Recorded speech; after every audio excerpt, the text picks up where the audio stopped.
Ayan, magdadamo sa palay yung daming damo. Ayan, oh.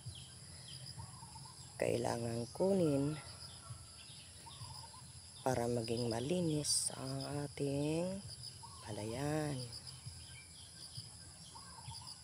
Dito lang yan sa aming farm.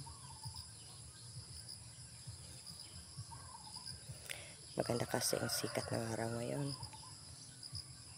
Kaya umaga pa lang, andito na si Happy sa aming palayan para magdamo. Ang daming damo, oh. Tingnan mo, oh. Yan.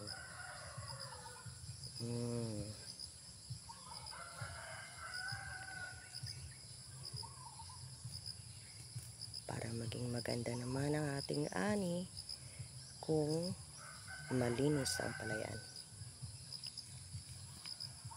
Ang daming damo. Yan lang, oh. Ganyan sa gilid-gilid. Para maging bitamina ng mga nyug. Yan, nakulugan. Nasa amin pa rin to.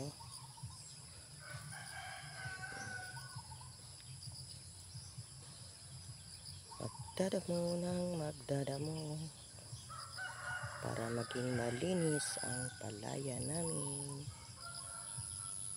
Ito ang trabahong magsasaka. Tapos mag-abono, magdadamo dahil lumalaki na ang mga damo kapag nalagyan na ng abono. Mas malaki pa sila sa palay. Kaya kailangan natin silang kunin. Ang daming kanyugan, ano.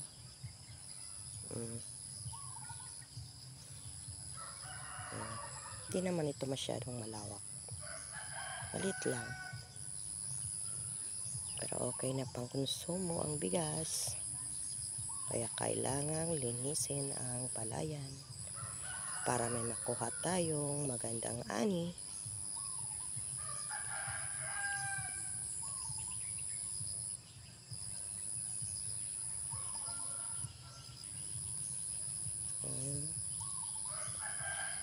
Ang dali lang mapuno ng kamay, Habi, ano.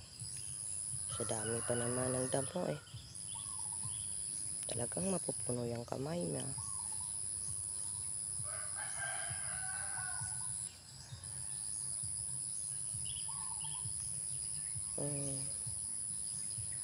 Andun pa sa andun pa. Ay, ayun, dami dun, oh. Ayun, dami pa.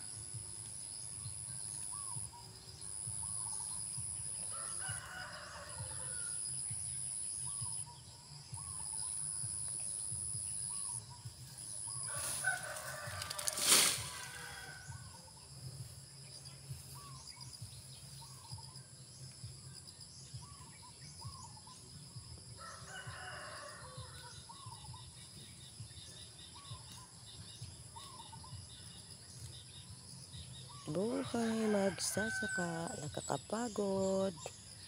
Pero kailangan gawin para mabuhay. Di po ba? Relate dito ang mga magsasaka. Pero yung hindi nakaranas nito, hindi kayo nakarelate, no?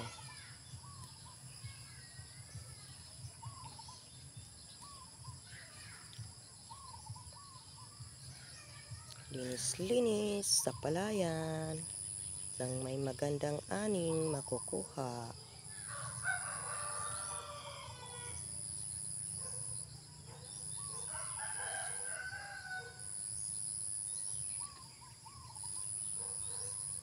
Natapos ang palay, ito naman ang kanyugan naman.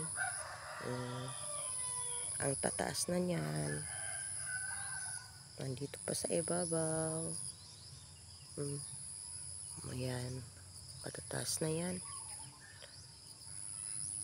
Mga sintinya lata yan eh. Ang tataas na ng nyug namin.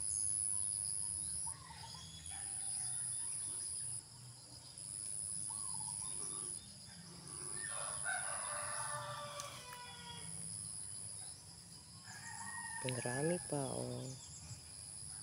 Ang dami pa. Hindi yata ito mauubos ngayon. Kasi mainit na.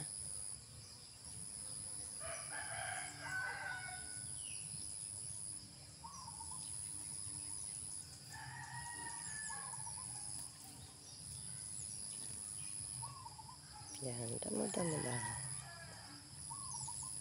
Damo-damo lang. Parang basketball ah.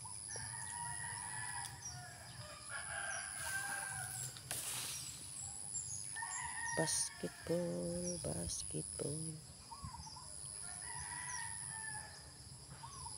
Ang dami dyan oh. Yan.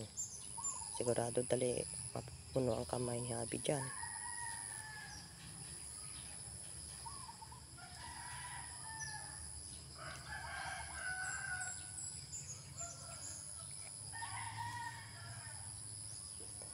Daming damo.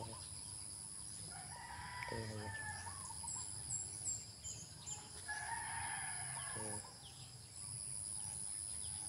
Ayan ang magbunot ng damo sa palay. Ayan.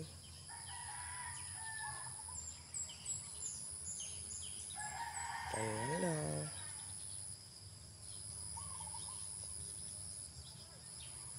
Samantalang ang baka namin ayon, naghihintay.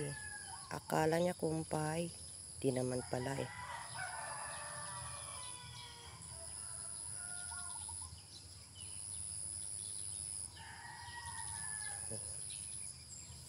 Ayan. Ito ang trabahong magsasaka. Ito ang trabahong bukid. Basta sa probinsya ka at may lupang sinasaka, ganito ang mararanasan mo kapag magsasaka ka. Dahil kung di ka naman magsasaka, hindi mo naman ito mararanasan. Dahil maganda naman yung buhay mo, bili ka lang ng bili. Samantalang sa amin, pag hindi kami nakapagsaka, wala kaming ibibili ng pagkain. Libre ang bigas, wala namang ulam, ganun.